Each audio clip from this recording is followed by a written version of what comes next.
Electric connected software അധിഷ്ഠിത വാഹനങ്ങളിലേക്ക് ലോകം അതിവേഗത്തിൽ മാറിക്കൊണ്ടിരിക്കുകയാണ്. ഈ ഒരു മാറ്റത്തിലും ഡിജിറ്റൽ പരിവർത്തനത്തിന്റെയും ഓട്ടോമോട്ടീവ് എഞ്ചിനീയറിംഗിന്റെയും മേഖലയിൽ നിലകൊള്ളുന്ന ഒരു കമ്പനിയുണ്ട്, ടാറ്റ ടെക്നോളജീസ്. ഇന്ന് ഈ ആഗോള ഭീമന്റെ ചരിത്രമാണ് ടെക് ടോക്കിലൂടെ പരിചയപ്പെടുന്നത്. ഒപ്പം അവർ എങ്ങനെയാണ് ഈ ഒരു ലോകം എഞ്ചിനീയർ ചെയ്യുന്നതെന്നും പ്രത്യേകിച്ച് നമ്മൾ ഓടിക്കുന്ന കാറുകളിൽ അവർ എങ്ങനെ വിപ്ലവം സൃഷ്ടിക്കുന്നുവെന്നും നമുക്ക് നോക്കാം.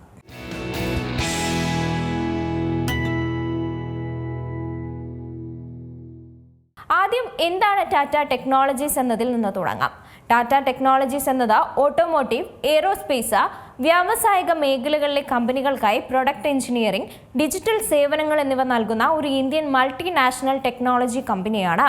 ടാറ്റ മോട്ടോഴ്സിന്റെ ഒരു ഭാഗമായ ടാറ്റ ടെക്നോളജീസ് ലോകമെമ്പാടുമുള്ള പ്രമുഖ വാഹന നിർമ്മാതാക്കൾക്ക് സാങ്കേതിക പരിഹാരങ്ങൾ നൽകുന്നതിൽ ശ്രദ്ധ കേന്ദ്രീകരിച്ചിരിക്കുകയാണ്. ആഗോളതലത്തിൽ പ്രവർത്തിക്കുകയും ലോകോത്തര ബ്രാൻഡുകളായി സഹകരിക്കുകയും ചെയ്യുന്ന ടാറ്റ ടെക്നോളജീസിനെ കുറിച്ച് നോക്കാം. ടാറ്റ ടെക്നോളജീസ് എന്നത് ഓട്ടോമോട്ടീവ്, എയ്റോസ്പേസ്, വ്യാവസായിക മേഖലകളിലെ കമ്പനികൾക്കായി പ്രൊഡക്റ്റ് എഞ്ചിനീയറിംഗ്, ഡിജിറ്റൽ സേവനങ്ങൾ എന്നിവ നൽകുന്ന ഒരു ഇന്ത്യൻ മൾട്ടിനാഷണൽ ടെക്നോളജി കമ്പനിയാണ്. ടാറ്റ മോട്ടോഴ്സിന്റെ ഒരു ഭാഗമായ ഇത് ലോകമെമ്പാടുമുള്ള പ്രമുഖ വാഹന നിർമ്മാതാക്കൾക്ക് സാങ്കേതിക പരിഹാരങ്ങൾ നൽകുന്നതിൽ ശ്രദ്ധ കേന്ദ്രീകരിച്ചിരിക്കുകയാണ്. ആഗോളതലത്തിൽ പ്രവർത്തിക്കുകയും ലോകോത്തര ബ്രാൻഡുകളായി സഹകരിക്കുകയും ചെയ്യുന്നുണ്ട് ഈ ടാറ്റ ടെക്നോളജീസ്. ടാറ്റ ടെക്നോളജീസ് ആദ്യമായി സ്ഥാപിക്കപ്പെടുന്നത് 1989 ടാറ്റ മോട്ടോഴ്സിന്റെ ഓട്ടോമോട്ടീവ് ഡിസൈൻ യൂണിറ്റായാണ്. 94 ഇതൊരു പ്രത്യേക കമ്പനിയായി മാറിയത്. എങ്കിലും ടാറ്റ മോട്ടോഴ്സ് ഭൂരിഭാഗം ഓഹരികളും നിലനിർത്തിയിരുന്നു. ഉൽപ്പന്ന നിർമ്മാണത്തിലുള്ള ഈ പാരമ്പര്യം വളരെ പ്രധാനമാണ്. അവരൊരു സാധാരണ IT സ്ഥാപനം ആയിരുന്നില്ല, മറിച്ച് മികച്ച ഉൽപ്പന്നങ്ങൾ രൂപകൽപ്പന ചെയ്യാനും നിർമ്മിക്കാനുമുള്ള ആവശ്യകതയിൽ നിന്നാണ് ടാറ്റ ടെക്നോളജി പിറവിയെടുത്തത്. വർഷങ്ങൾ മുന്നോട്ടു പോകുമ്പോൾ അവർ അതിവേഗം വളർന്നു.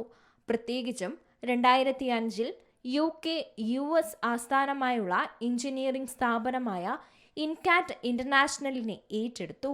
ഈ തന്ത്രപരമായ നീക്കം അവരുടെ ഭൂമിശാസ്ത്രപരമായ സാന്നിധ്യവും ഓട്ടോമോട്ടീവ് വ്യവസായത്തിനപ്പുറമുള്ള എഞ്ചിനീയറിംഗ് കഴിവുകളും തൽക്ഷണം വികസിപ്പിച്ചു. ഇന്ന് ടാറ്റ ടെക്നോളജീസ് ഒരു എഞ്ചിനീയറിംഗ് സേവന ദാതാവിനേക്കാൾ വളരെ വലുതാണ്. ഏഷ്യ പസഫിക്, യൂറോപ്പ്, വടക്കേ അമേരിക്ക എന്നിവിടങ്ങളിലായി ആഗോളതലത്തിൽ തൊഴിലാളികളോടും വിപുലമായ ഡെലിവറി കേന്ദ്രങ്ങളോടും കൂടി പ്രവർത്തിക്കുന്ന ഒരു ഉൽപ്പന്ന എഞ്ചിനീയറിംഗ്, ഡിജിറ്റൽ സേവന കമ്പനിയാണ് ഇപ്പോൾ. ടാറ്റ ടെക്നോളജിയുടെ മുഴുവൻ ബിസിനസ്സും 2 പ്രധാന മേഖലകളിലാണ് ശ്രദ്ധ കേന്ദ്രീകരിക്കുന്നത്. ഒന്ന്, ഔട്ട്സോഴ്സിംഗ് എഞ്ചിനീയറിംഗ് സേവനങ്ങൾ, മൂല്യം കൂട്ടുന്ന ഡിജിറ്റൽ ട്രാൻസ്ഫോർമേഷൻ സൊല്യൂഷൻസ് എന്നിവയാണവ. അവരുടെ ഡിജിറ്റൽ വൈദഗ്ധ്യം ഉൽപ്പന്നത്തിൻ്റെ മുഴുവൻ മൂല്യ ശൃംഖലയെയും ഉൾക്കൊള്ളുന്നതാണ്. കമ്പനികളെ പുതിയ ഉൽപ്പന്നങ്ങൾ വേഗത്തിൽ, കുറഞ്ഞ ചിലവിലും മികച്ച രീതിയിലും യാഥാർത്ഥ്യമാക്കാൻ സഹായിക്കുകയും ചെയ്യുന്നു. ഉദാഹരണത്തിന്, ഭൗതിക ഉൽപ്പന്നങ്ങളുടെയും സിസ്റ്റങ്ങളുടെയും വെർച്വൽ പതിപ്പുകളായ ഡിജിറ്റൽ ട്വിൻസ് സൃഷ്ടിക്കുന്നതിലും ഉൽപ്പന്നങ്ങളുടെ രൂപകൽപ്പന മുതൽ വിൽപ്പനാനന്തര സേവനം വരെയുള്ള മുഴുവൻ ലൈഫ് സൈക്കിളിലൂടെയും ഡാറ്റ ബന്ധിപ്പിക്കുന്ന നിർണായക നെറ്റ്വർക്കായ ഡിജിറ്റൽ ത്രെഡ് സ്ഥാപിക്കുന്നതിലും അവർ പ്രധാന പങ്ക് വഹിക്കുന്നുണ്ട്. കൂടാതെ സ്മാർട്ട് മാനുഫാക്ചറിംഗ് സൊല്യൂഷൻസുകൾ നടപ്പിലാക്കുകയും ഇന്റർനെറ്റ് ഓഫ് തിങ്സ് അഥവാ IoT, പ്രവചനം, വിശകലനം എന്നിവ ഉപയോഗിച്ച് ഫാക്ടറിയിലെ കാര്യക്ഷമത വർദ്ധിപ്പിക്കുകയും നിർമ്മാണ പ്രക്രിയകളെ കൂടുതൽ മികച്ചതും വേഗമുള്ളതാക്കുകയും ചെയ്യുന്നുണ്ട്. ഇപ്പോഴും ടാറ്റ ടെക്നോളജീസ് വളർന്നുകൊണ്ടിരിക്കുകയാണ്. ആ വളർച്ച ടെക്നോളജിയുടെ ലോകത്ത് വലിയൊരു സംഭാവന തന്നെയാണ്. ഇനി നമുക്ക് റോഡിലേക്ക് ശ്രദ്ധ തിരിക്കാം. കാരണം ഓട്ടോമോട്ടീവ് ലോകം ഒരു വലിയ മാറ്റത്തിന് വിധേയമായി കൊണ്ടിരിക്കുകയാണ്. ഇപ്പോൾ സിറ്റിയിലേക്ക് ഇറങ്ങിയാൽ മിനിമം 50 EVകളെങ്കിലും വിത്തിൻ മിനിറ്റ്സ് നമ്മുടെ കണ്ണിൽപ്പെടും. ACs അഥവാ autonomous, connected, electric, shared mobility എന്നതിലേക്ക് മാറിക്കൊണ്ടിരിക്കുകയാണ് നമ്മുടെ ഓട്ടോമോട്ടീവ് ലോകം. ഈ പരിവർത്തനത്തിന് ആഗോളതലത്തിലുള്ള പ്രധാന നിർമ്മാതാക്കൾക്ക് നിർണായകമായ സഹായം നൽകുന്നതും നമ്മുടെ ടാറ്റ ടെക്നോളജീസ് തന്നെയാണ്. ടാറ്റയുടെ ഏറ്റവും വലിയ ശ്രദ്ധാകേന്ദ്രങ്ങളിലൊന്ന് വൈദ്യുതീകരണം അഥവാ ഇലക്ട്രിക് വാഹനങ്ങളാണ്. അവർ ടേൺകി EV വികസന പരിഹാരങ്ങൾ നൽകുന്നുമുണ്ട്. അതായത് ഒരു EV ആശയം എടുത്ത് ഉൽപാദനം തുടങ്ങുന്നതുവരെയുള്ള എല്ലാ എഞ്ചിനീയറിംഗ് കാര്യങ്ങളും അവർ തന്നെ ചെയ്യും. EVMP അഥവാ ഇലക്ട്രിക് വെഹിക്കിൾ മോഡുലാർ പ്ലാറ്റ്ഫോം എന്നറിയപ്പെടുന്ന അവരുടെ സ്വന്തം മോഡുലാർ EV പ്ലാറ്റ്ഫോം ഇതിന് ഒരു മികച്ച ഉദാഹരണമാണ്. ഇത് പുതിയ EV മോഡലുകൾ വിപണിയിൽ എത്തിക്കുന്നതിനുള്ള സമയം ഗണ്യമായി കുറയ്ക്കാൻ നിർമ്മാതാക്കളെ സഹായിക്കുന്നതാണ്. EVകളുടെ മറ്റൊരു പ്രധാന വെല്ലുവിളി ബാറ്ററിയുടെ ഭാരമാണ്.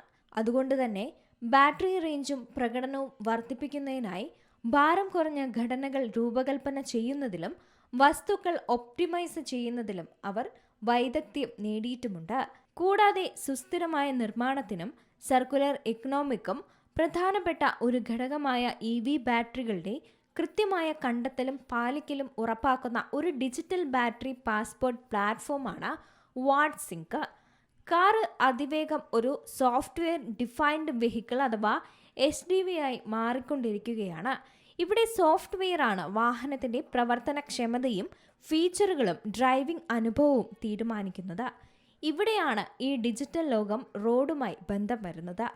ടാറ്റ ടെക്നോളജീസ് പുതിയ ഫീച്ചറുകൾ, നിർണായകമായ ഓവർ ദി എയർ അഥവാ OTA അപ്ഡേറ്റുകൾ, നിർമ്മാതാക്കൾക്ക് പുതിയ വരുമാന സ്രോതസ്സുകൾ എന്നിവയ്ക്കായി വാഹന സംവിധാനങ്ങളിൽ അടുത്ത തലമുറ സോഫ്റ്റ്വെയർ സംയോജിപ്പിക്കുന്ന സമഗ്രമായ SDV സൊല്യൂഷനുകളും നൽകുന്നുണ്ട്. ട്രേസ് അഥവാ Tata technologies rapid connected environment എന്ന അവരുടെ IoT അധിഷ്ഠിത കണക്റ്റഡ് വെഹിക്കിൾ പ്ലാറ്റ്ഫോം ഇൻഫോർടൈൻമെൻറ്റ് മുതൽ ഫ്ലീറ്റ് മാനേജ്മെൻറ്റിനായുള്ള ടെലിമാറ്റിക്സ് വരെയുള്ള എൻഡ് ടു എൻഡ് കണക്റ്റഡ് സേവനങ്ങളും നൽകുന്നുണ്ട്. അതേസമയം കാറിനെ ഒരു മൊബൈൽ കണക്റ്റഡ് ഉപകരണമാക്കി മാറ്റും. തീർച്ചയായും തടസ്സമില്ലാത്ത സംയോജനം, വ്യക്തിഗതമാക്കിയ ക്രമീകരണങ്ങൾ, നൂതന യൂസർ ഇൻ്റർഫേസുകൾ എന്നിവയിൽ ശ്രദ്ധ കേന്ദ്രീകരിച്ച ഡിജിറ്റൽ കോക്പിറ്റ്, ഇൻഫോർടൈൻമെൻറ്റ് സംവിധാനങ്ങളുടെ നെക്സ്റ്റ് ജനറേഷൻ രൂപകൽപ്പന ചെയ്യുന്നതും ഇതിൽ ഉൾപ്പെടുന്നുണ്ട്. പൂർണ്ണമായും ഓട്ടോണമസ് കാറുകൾ യാഥാർത്ഥ്യമാക്കാൻ സമയമെടുക്കുമെങ്കിലും Tata technologies advanced driver assistant system അഥവാ ADAS വഴി അതിനുള്ള അടിത്തറ നിർമ്മിക്കുകയാണ്. Adaptive cruise controller, lane keeping assistant തുടങ്ങിയ സങ്കീർണമായ ADAS ഫീച്ചറുകൾ വികസിപ്പിക്കുന്നതിനും സാധുത നൽകുന്നതിനും അവർ ആർട്ടിഫിഷ്യൽ ഇൻ്റലിജൻസും മെഷീൻ ലേണിംഗും ഉപയോഗിക്കുന്നുണ്ട്. ഇത് വ്യവസായത്തെ പൂർണ്ണ സ്വയം ഭരണത്തിലേക്ക് അടുപ്പിക്കുകയാണ്. ഡിജിറ്റൽ ട്വിൻസുകളും സിമുലേഷൻ മോഡുകളും ഉപയോഗിച്ച സങ്കീർണമായ സോഫ്റ്റ്വെയറുകളും സുരക്ഷാ നിർണായകമായ സിസ്റ്റങ്ങളും വളരെ വേഗത്തിലും വികസന ചക്രത്തിൻ്റെ തുടക്കത്തിലും പരീക്ഷിക്കാനും സാധ്യത നൽകാനും അവർക്ക് സാധിക്കും. ഇത് ഷിഫ്റ്റ് ലെഫ്റ്റ് എന്നാണ് അറിയപ്പെടുന്നത്. ഓട്ടോ ഡിസൈനിലെ അവരുടെ ഉത്ഭവം മുതൽ ഉൽപ്പന്ന എഞ്ചിനീയറിംഗിലെയും ഡിജിറ്റൽ സേവനങ്ങളിലെയും ഒരു ആഗോള നേതാവെന്ന നിലയിലേക്കുള്ള അവരുടെ ഇന്നത്തെ സ്ഥാനം വരെ ടാറ്റ ടെക്നോളജീസ് ഒരു സമ്പന്നമായ പാരമ്പര്യം എങ്ങനെയാണ് ഭാവിയുടെ മുന്നോട്ട് നയിക്കാൻ തന്ത്രപരമായി മാറ്റിയെടുക്കുന്നത് എന്ന് തെളിയിക്കുന്നതാണ്. മികച്ച ഉൽപ്പന്നങ്ങൾ വികസിപ്പിക്കുക മാത്രമല്ല ഇവർ ചെയ്യുന്നത്, ബുദ്ധിപരവും സുരക്ഷിതവും കൂടുതൽ സുസ്ഥിരവുമായ ഒരു പുതിയ യുഗത്തിലേക്ക് മാറാൻ ഒരു മുഴുവൻ വ്യവസായത്തെയും പ്രാപ്തമാക്കുകയാണ് ടാറ്റ ടെക്നോളജി ഇവിടെ. ടാറ്റ ഗ്രൂപ്പിന്റെ കീഴിലുള്ള ഒരു ഇന്ത്യൻ വാഹന നിർമ്മാണ കമ്പനിയാണ് ടാറ്റ മോട്ടോഴ്സ്. ലോകത്തിലെ 18ാമത്തെ വലിയ വാഹന നിർമ്മാതാവും 4ാമത്തെ വലിയ ട്രക്ക് നിർമ്മാണ കമ്പനിയും 2ാമത്തെ വലിയ ബസ് നിർമ്മാതാക്കളുമാണ് ടാറ്റ മോട്ടോഴ്സ്. ടാറ്റ മോട്ടോഴ്സിന് കീഴിൽ ഇന്ത്യയിൽ വിവിധ നഗരങ്ങളിലായി വാഹന നിർമ്മാണശാലകളുണ്ട്. ടാറ്റയെക്കുറിച്ച് നോക്കുമ്പോൾ ആദ്യം ഓർമ്മയിലെത്തുന്നത് വാഹന മേഖലയിലെ ടാറ്റയുടെ ഒരു ആധിപത്യം തന്നെയാണ്. ചെറുതു മുതൽ ലക്ഷറി വാഹനങ്ങൾ വരെ ഇന്ന് ടാറ്റയുടെ പക്കലുണ്ട്.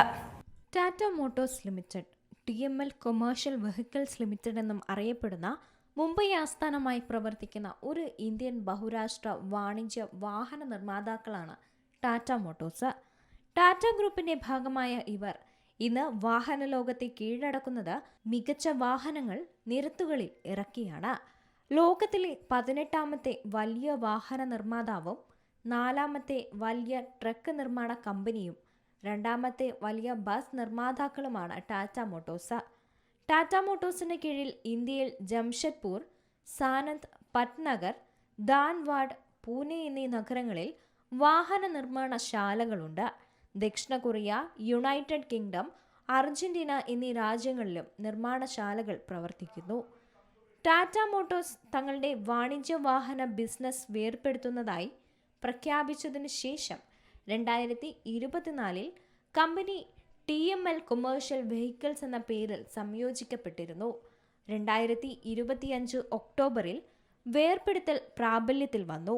വേർപെടുത്തിയ സ്ഥാപനമായ TML കൊമേഴ്ഷ്യൽ വെഹിക്കിൾസ് പിന്നീട് ടാറ്റ മോട്ടോഴ്സ് എന്ന പുനർനാമകരണം ചെയ്യപ്പെടുകയും ചെയ്തു. അതേസമയം യഥാർത്ഥ ടാറ്റ മോട്ടോഴ്സ് പാസഞ്ചർ വെഹിക്കിൾസ് എന്ന പുനർനാമകരണം ചെയ്യപ്പെട്ടു. ഇവീക്കോയുടെ നിർദ്ദിഷ്ട ഏറ്റെടുക്കൽ എന്നിവയാണ് കമ്പനിയുടെ ശ്രദ്ധേയമായ അനുബന്ധ സ്ഥാപനങ്ങൾ. ടാറ്റ മോട്ടോഴ്സിന് ഹിറ്റാച്ചി അഥവാ Tata Hitachi construction machinery, Fiat ക്രൈസ്ലറിനും ടാറ്റ ബ്രാൻഡഡ് വാഹനങ്ങൾക്കും എഞ്ചിനുകളും വാഹന ഘടകങ്ങളും നിർമ്മിക്കുന്ന സ്റ്റെലാൻഡിസ് എന്നിവയുമായി സംയുക്ത സംരംഭങ്ങളുണ്ട്. ടാറ്റ മോട്ടോഴ്സ് BSEയിലും NSEയിലും ലിസ്റ്റ് ചെയ്തിട്ടുണ്ട്. കൂടാതെ BSE സെൻസെക്സ്, നിഫ്റ്റി 50 ബെഞ്ച്മാർക്ക് സൂചികകളുടെയും ഒരു ഘടകം തന്നെയാണ്. ടാറ്റ മോട്ടോഴ്സിന്റെ വിഭജനം ഈ ഒക്ടോബറിൽ നിലവിൽ വന്നതോടെ ടാറ്റയുടെ യാത്രാ വാഹനങ്ങളും വാണിജ്യ ആവശ്യത്തിന് ഉപയോഗിക്കുന്ന വാഹനങ്ങളും നിർമ്മിക്കുക 2 കമ്പനികളായാണ്. 2 കമ്പനികളും ലിസ്റ്റഡ് കമ്പനികളാണ്. ടാറ്റയുടെ കാറുകൾ, ഇലക്ട്രിക് കാറുകൾ, ജാഗ്വാർ, ലാൻഡ് റോവർ എന്നിവയുടെ നിർമ്മാണവും വിപണനവും ഇനി മുതൽ Tata Motors passenger vehicle limited എന്ന കമ്പനിയുടെ കീഴിലായിരിക്കും. ഇപ്പോഴത്തെ ടാറ്റ മോട്ടോഴ്സിന്റെ സ്റ്റാറ്റസ് നോക്കിയാൽ ഉത്സവ സീസൺ അവസാനിച്ചുവെങ്കിലും ഇന്ത്യയിലെ വാഹന വിപണിയിൽ തകർപ്പൻ ഫോമിലാണ് ടാറ്റ മോട്ടോഴ്സ് ഇപ്പോൾ. കഴിഞ്ഞ കുറച്ചു മാസങ്ങളായി 500,000-ലധികം കാറുകൾ എല്ലാ മാസവും വിറ്റഴിച്ച് മഹീന്ദ്രയോടും ഹ്യുണ്ടായിയോടും മത്സരിക്കുകയാണ് ബ്രാൻഡ്. കഴിഞ്ഞ മാസം ചെറിയ നമ്പറുകൾക്ക് 2ാം സ്ഥാനം നഷ്ടപ്പെട്ടുവെങ്കിലും പുത്തൻ സിയറ പുറത്തിറക്കി വീണ്ടും മുന്നിൽ ഓടിക്കയറാനുള്ള ശ്രമമാണ് ടാറ്റയുടെ ഭാഗത്തു നിന്നും ഉണ്ടാവുന്നത്. നെക്സോണും പഞ്ചുമാണ് നിലവിൽ ബ്രാൻഡിന്റെ നിരയിൽ നിന്നും ഏറ്റവും കൂടുതൽ വിറ്റഴിക്കപ്പെടുന്ന മോഡല്. ഇന്ത്യൻ വാഹന വിപണിയിലെ അഭിമാനമാണ് ടാറ്റ മോട്ടോഴ്സ്. കൊമേഴ്ഷ്യൽ വാഹന വിപണിയിലും പാസഞ്ചർ വാഹന വിപണിയിലും ഒരുപോലെ തിളങ്ങിയ ബ്രാൻഡ്. ടാറ്റ മോട്ടോഴ്സിന്റെ വളർച്ചയിൽ സുപ്രധാന പങ്കുവഹിച്ചത് രത്തൻ ടാറ്റയായിരുന്നു, പ്രത്യേകിച്ച് ടാറ്റയുടെ പാസഞ്ചർ കാർ വിഭാഗം. ഇതിനു പുറമെ ലോകോത്തര ആഡംബര കാർ ബ്രാൻഡുകളായ ജാഗ്വർ കാർസും ലാൻഡ് റോവറും ഏറ്റെടുത്തതും രത്തൻ ടാറ്റയുടെ നേതൃത്വത്തിലായിരുന്നു. ലോകത്തെ ഓട്ടോമൊബൈൽ മേഖലയാകെ ഇന്ത്യയിലേക്ക് ഉറ്റുനോക്കിയ ഒരു സമയം. ഒരു ലോകോത്തര കാർ ബ്രാൻഡിനെ ഇന്ത്യയിൽ നിന്നുള്ള ടാറ്റ മോട്ടോഴ്സ് ഏറ്റെടുത്തപ്പോൾ വാഹന ലോകമാകെ ആശ്ചര്യപ്പെട്ടു. എന്നാൽ ആ ഏറ്റെടുക്കലിന് പിന്നിൽ ഒരു മധുര പ്രതികാരത്തിൻ്റെ കൂടി കഥയുണ്ടായിരുന്നു. ജാഗ്വാർ ലാൻഡ് റോവർ ബ്രാൻഡ് സ്വന്തമാക്കിയിരുന്ന അമേരിക്കൻ കാർ നിർമ്മാണ കമ്പനിയായ ഫോർഡിനോടുള്ള രത്തൻ ടാറ്റയുടെ മധുര പ്രതികാരമായിരുന്നു അത്. ടാറ്റ മോട്ടോഴ്സ് ജാഗ്വാറും ലാൻഡ് റോവറും ഏറ്റെടുക്കുന്നതിന് കൃത്യം 9 വർഷം മുമ്പാണ് ഫോർഡിന്റെ ചെയർപേഴ്സൺ ബിൽ ഫോർഡിന് മുന്നിൽ അപമാനിതനായി രത്തൻ ടാറ്റ മടങ്ങിയത്. ഇന്ത്യൻ കാർ വിപണിയിൽ ടാറ്റ മോട്ടോഴ്സിന്റെ ഇൻഡിക അവതരിപ്പിച്ച് കൈപൊള്ളിയ സമയം. അന്ന് ടാറ്റയുടെ കാർ ബിസിനസ് ഫോർഡിനെ കൊണ്ട് ഏറ്റെടുപ്പിക്കാനായിരുന്നു രത്തൻ ടാറ്റ ശ്രമിച്ചത്. പക്ഷേ ഡിട്രോയിലെത്തി ബിൽ ഫോർഡിനെ നേരിട്ട് കണ്ടപ്പോൾ രത്തൻ ടാറ്റയെ അപമാനിക്കുന്ന രീതിയിലായിരുന്നു അദ്ദേഹത്തിന്റെ പ്രതികരണം. ഈ സംഭവത്തിന്റെ മധുര പ്രതികാരം കൂടിയായിരുന്നു 2008 ടാറ്റ മോട്ടോഴ്സിന്റെ ചരിത്രം തിരുത്തിക്കുറിച്ച ആ ഒരു ഏറ്റെടുക്കൽ. കാലത്തിന്റെ കാവ്യനീതി എന്നോണമായിരുന്നു 2008 ആഡംബര ബ്രാൻഡ് കാറായ ജാഗ്വാർ ലാൻഡ് റോവറിനെ ടാറ്റ മോട്ടോഴ്സ് ഏറ്റെടുത്തത്. ഒരിക്കൽ തങ്ങളുടെ കാർ ഡിവിഷൻ വിൽക്കാനായി ഫോർഡിനെ സമീപിച്ച ടാറ്റ മോട്ടോഴ്സ് 9 വർഷങ്ങൾക്ക് ശേഷം നഷ്ടത്തിന്റെ നട്ടം തിരിഞ്ഞ ഫോർഡിനെ സഹായിക്കാനെത്തി. അതും അവരുടെ ആഗോള ബ്രാൻഡായ ജാഗ്വറും ലാൻഡ് റോവറും ഏറ്റെടുത്തുകൊണ്ട്. 1989 ജഗ്വാർ കാർസിനെ ഫോർഡ് സ്വന്തമാക്കുന്നത്. 2000 BMW നിന്ന് ലാൻഡ് റോവറും ഫോർഡ് സ്വന്തമാക്കി.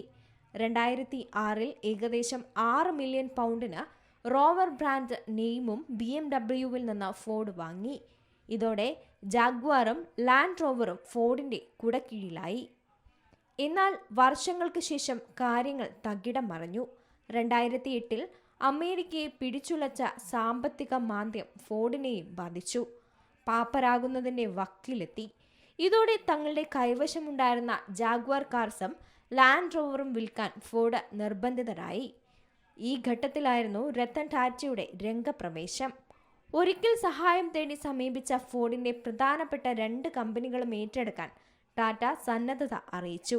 നഷ്ടത്തിലേക്ക് കൂപ്പുകുത്തിയതിനാൽ എത്രയും വേഗം ജാഗ്വറും ലാൻഡ് റോവറും വിറ്റഴിക്കാനായിരുന്നു ഫോർഡിന്റെയും ആഗ്രഹം. അങ്ങനെ 2008 ആ ചരിത്രം പിറന്നു. ആഡംബര സ്പോർട്സ് കാർ കമ്പനിയായ ജാഗ്വറും ലാൻഡ് റോവറും ടാറ്റ മോട്ടോഴ്സിന്റെ സബ്സിഡറി കമ്പനിയായി. ഏകദേശം $2.23 ബില്യൺ ആ ഏറ്റെടുക്കൽ. 2008 ടാറ്റ മോട്ടോഴ്സിന്റെ സബ്സിഡറി കമ്പനിയായ Jaguar Land rover automotive PLC നിലവിൽ വന്നു. ജാഗ്വാറും ലാൻഡ് റോവറും സ്വന്തമാക്കിയത് ഒരു മധുര പ്രതികാരമാണെങ്കിലും രത്തൻ ടാറ്റ എന്ന അഗ്രഗണ്യനായ ബിസിനസ്സുകാരന്റെ മുഖമായിരുന്നു അവിടെ തെളിഞ്ഞത്. ബ്രാൻഡുകളെ വളർത്തുക എന്നതാണ് തങ്ങളുടെ വെല്ലുവിളി എന്നായിരുന്നു ജാഗ്വാർ ലാൻഡ് റോവർ ഏറ്റെടുക്കലിന് ശേഷം ജനീവ മോട്ടോർ ഷോയിൽ വെച്ച് രത്തൻ ടാറ്റ അന്ന് പറഞ്ഞത്. അന്ന് ജനീവ മോട്ടോർ ഷോയിൽ രത്തൻ ടാറ്റ പറഞ്ഞതുപോലെ ജാഗ്വാർ ലാൻഡ് റോവർ ബ്രാൻഡ് വളർന്നു. 2011 $9,871 മില്യൺ പൗണ്ടിന്റെ ബിസിനസ് ആയിരുന്നെങ്കിൽ 2018 $25,000 മില്യൺ പൗണ്ടായി ഉയർന്നു. കഴിഞ്ഞ സാമ്പത്തിക വർഷം വരെ കമ്പനി 4 ലക്ഷം കാറുകളും ഇതിനോടകം വിറ്റഴിച്ചു കഴിഞ്ഞു. രത്തൻ ടാറ്റ എന്ന ബിസിനസ്സുകാരൻ്റെ അന്നത്തെ ആ ഒരു ചിന്ത, അതാണ് ഇന്നത്തെ ഈ ഒരു ബിസിനസ് മേഖലയിൽ കാണാനാകുന്നതും. ടാറ്റ ടെക്നോളജിയെക്കുറിച്ചും ടാറ്റ മോട്ടോഴ്സിനെ കുറിച്ചുമെല്ലാം വാ തോരാതെ പറയുന്നുണ്ടെങ്കിലും ഇതിൽ നിന്നെല്ലാം വിട്ടുനിർത്താൻ പറ്റാത്ത ആ വ്യക്തിയെക്കുറിച്ചും തീർച്ചയായും പറയണം. ഈ കാണുന്ന ടാറ്റ ലോകം കെട്ടിപ്പടുത്ത രത്തൻ ടാറ്റ. ഇന്ന് അദ്ദേഹം ഇല്ലെങ്കിലും ഇനി മുന്നോട്ടുള്ള ലോകം ഭദ്രമാക്കിയാണ് അദ്ദേഹം വിടവാങ്ങിയത്. രത്തൻ ടാറ്റയുടെ വാഹന മേഖലയിലേക്കുള്ള ചുവടുവയ്പ് അത് അത്ര പെട്ടെന്നൊന്നും മറക്കാനാവുന്നതല്ല. ആർക്കും അത്ര പെട്ടെന്നൊന്നും മറക്കാൻ പറ്റാത്ത ഒരു പേരാണ് രത്തൻ ടാറ്റയുടേത്. ഇന്ന് നമ്മൾ കാണുന്ന ടാറ്റ സ്ഥാപനങ്ങളെയെല്ലാം പടുത്തുയർത്തിയ മഹാൻ. ആ പേര് അത്ര പെട്ടെന്നൊന്നും മറക്കില്ല. പ്രധാന ടാറ്റ കമ്പനികളായിട്ടുള്ള Tata Steel, Tata Motors, Tata Power, Tata Consultancy Services, Tata Tea, Tata Chemicals, Tata Tele Services തുടങ്ങി എല്ലാത്തിൻ്റെയും ഭാഗമായിരുന്നു രത്തൻ ടാറ്റ എന്ന ആ മഹാമനുഷ്യൻ. ഇദ്ദേഹത്തിൻ്റെ കാലത്താണ് പൂർണ്ണമായും ഇന്ത്യയിൽ തന്നെ രൂപകൽപ്പന ചെയ്തു നിർമ്മിച്ച ആദ്യത്തെ കാറുകളായ ഇൻഡിക്കയും നാനോയും ടാറ്റ മോട്ടോഴ്സ് പുറത്തിറക്കുന്നത്. നാനോയ്ക്കാകട്ടെ ലോകത്തിലെ തന്നെ ഏറ്റവും വിലക്കുറവുള്ള കാറെന്ന ഖ്യാതിയും അന്നേയുണ്ട്. വിദേശ കമ്പനികൾ ഏറ്റെടുത്തുകൊണ്ട് ടാറ്റയുടെ വ്യവസായ സാമ്രാജ്യം ആഗോള വ്യാപകമായി വിപുലീകരിക്കുന്നതിനും അദ്ദേഹത്തിൻ്റെ നേതൃത്വത്തിൽ ടാറ്റ ഗ്രൂപ്പിന് കഴിഞ്ഞിട്ടുണ്ട്. ഇൻഡിക്കയുടെ വരവായിരുന്നു ഈ മേഖലയിലേക്കുള്ള തുടക്കം. 1991 ടാറ്റ സിയേറ എന്ന കാറ് അവതരിപ്പിച്ചുകൊണ്ടായിരുന്നു പാസഞ്ചർ വാഹന വിപണിയിൽ ടാറ്റ അരങ്ങേറ്റം കുറിച്ചത്. പിന്നാലെ സ്റ്റേഷൻ വാഗണായ എസ്റ്റേറ്റും ടാറ്റ സുമോയും വിപണിയിൽ കൊണ്ടുവന്നു. ആ സമയത്താണ് ടാറ്റ ഗ്രൂപ്പിന്റെ ചെയർമാനായിരുന്ന രത്തൻ ടാറ്റ തന്റെ സ്വപ്നം സാക്ഷാത്കരിക്കുന്നത്.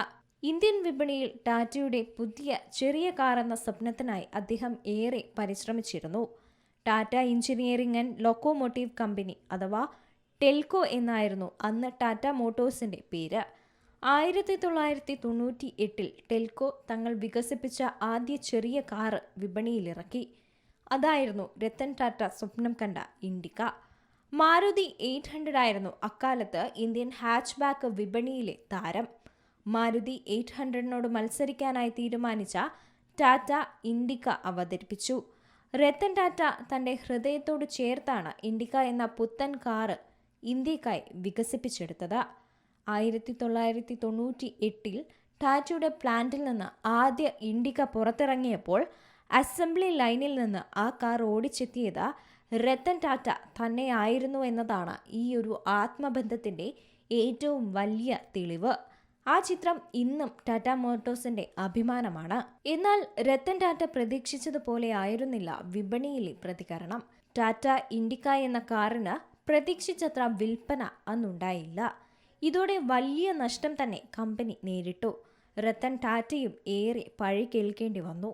വിപണിയിൽ കൈപ്പൊള്ളിയതോടെ ടാറ്റയുടെ കാർ ബിസിനസ് അവസാനിപ്പിക്കാനായിരുന്നു രത്തൻ ടാറ്റയുടെ തീരുമാനം. തങ്ങളുടെ പ്ലാന്റ് ആഗോള കാർ നിർമ്മാണ കമ്പനിയായ ഫോർഡിനെ കൊണ്ട് ഏറ്റെടുപ്പിക്കാനുള്ള ഒരു ശ്രമവും അദ്ദേഹത്തിൻ്റെ ഭാഗത്തു നിന്നും ഉണ്ടായി. ഇതിനായി ഫോർഡ് മേധാവി വിൽ ഫോർഡിനെ കാണാനായി രത്തൻ ടാറ്റ ഡിട്രോയിറ്റിലേക്ക് പറന്നു. എന്നാൽ രത്തൻ ടാറ്റ വിചാരിച്ചതുപോലെ ആയിരുന്നില്ല ആ കൂടിക്കാഴ്ച അന്ന് അവസാനിച്ചത്. കാർ ബിസിനസ്സിലേക്ക് ഇറങ്ങിയ ടാറ്റയെ അപമാനിക്കുന്ന രീതിയിലായിരുന്നു ഫോർഡിൻ്റെ അന്നത്തെ പ്രതികരണം. ഏതൊരു ഇന്ത്യക്കാരനും അറിയാവുന്നതാണ് ഈയൊരു കഥ. രത്തൻ ടാറ്റ അവിടെ നിന്നാണ് തുടങ്ങിയത്. ഇന്ന് നമ്മൾ കാണുന്ന ടാറ്റ കാറുകളുടെയൊക്കെ ഉദയവും അവിടെ നിന്ന് തന്നെയായിരുന്നു. ഭാവിയിലേക്ക് ഒരുപാട് കരുതി വെച്ചാണ് രത്തൻ ടാറ്റ മടങ്ങിയതും. ഇന്നത്തെ അതിവേഗം മാറിക്കൊണ്ടിരിക്കുന്ന ബിസിനസ് ലോകത്ത് സാങ്കേതിക വിദ്യ കേവലം ഒരു സഹായ സംവിധാനം മാത്രമല്ല, അത് മത്സരപരമായ മേൽക്കൈ നേടാനുള്ള ഒരു പ്രധാന ഉപാധി തന്നെയാണ്. ആഗോള കോർപ്പറേഷനുകൾക്ക് AI, ക്ലൗഡ്, നൂതന സൈബർ സുരക്ഷ എന്നിവ പോലുള്ള പുതിയ സാങ്കേതിക വിദ്യകളെ ഉൾക്കൊള്ളുന്നതിനൊപ്പം തന്നെ നിലവിലുള്ള സങ്കീർണമായ സിസ്റ്റങ്ങൾ കൈകാര്യം ചെയ്യേണ്ട ഒരു വെല്ലുവിളിയുണ്ട്. ഇവിടെയാണ് ടാറ്റ കൺസൾട്ടൻസി സർവീസസ് അഥവാ TCS ഒരു നിർണായക തന്ത്രപരമായ പങ്കാളിയായി രംഗപ്രവേശം ചെയ്യുന്നത്. ടാറ്റ കൺസൾട്ടൻസി സർവീസസ് അഥവാ TCS ഏഷ്യയിലെ തന്നെ ഏറ്റവും വലിയ IT കമ്പനിയാണ്. 1,00,000-ലേറെ ജോലിക്കാർ 47 രാജ്യങ്ങളിൽ സാന്നിധ്യം അറിയിക്കുന്ന TCSന് ലോകത്തുടനീളം 142-ലേറെ ശാഖകളാണുള്ളത്. ടാറ്റ ഗ്രൂപ്പ് എന്ന സ്ഥാപനത്തിൻ്റെ ടാറ്റ കമ്പ്യൂട്ടർ സെൻ്റർ ആയിട്ടായിരുന്നു ടാറ്റ കൺസൾട്ടൻസി സർവീസിൻ്റെ തുടക്കം.